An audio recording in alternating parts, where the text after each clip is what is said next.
بسم اللہ الرحمن الرحیم۔ السلام علیکم ورحمۃ اللہ وبرکاتہ۔ حضرت عبداللہ بن سلام رضی اللہ تعالیٰ عنہ فرماتے ہیں کہ رسول اللہ صلی اللہ علیہ وسلم جب مدینہ تشریف لائے تو لوگ آپ کی طرف دوڑ پڑے اور کہنے لگے، اللہ کے رسول آ گئے، اللہ کے رسول آ گئے، اللہ کے رسول آ گئے۔ چنانچہ میں بھی لوگوں کے ساتھ آیا تاکہ آپ کو دیکھوں۔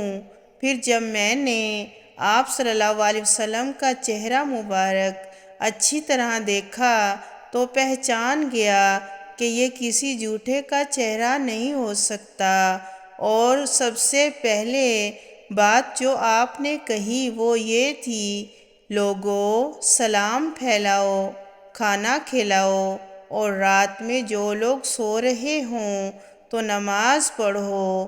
تم لوگ سلامتی کے ساتھ جنت میں داخل ہوں گے۔ حضرت ابو ہریرہ رضی اللہ تعالیٰ عنہ بیان کرتے ہیں، رسول اللہ صلی اللہ علیہ وسلم نے فرمایا،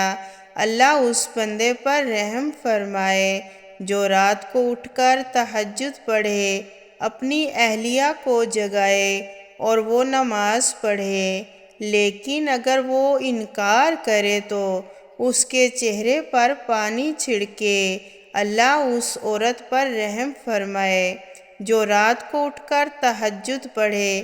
اپنے خاوند کو اٹھائے اور وہ نماز پڑھے، لیکن اگر وہ انکار کرے تو وہ اس کے چہرے پر پانی کے چھینٹے مارے۔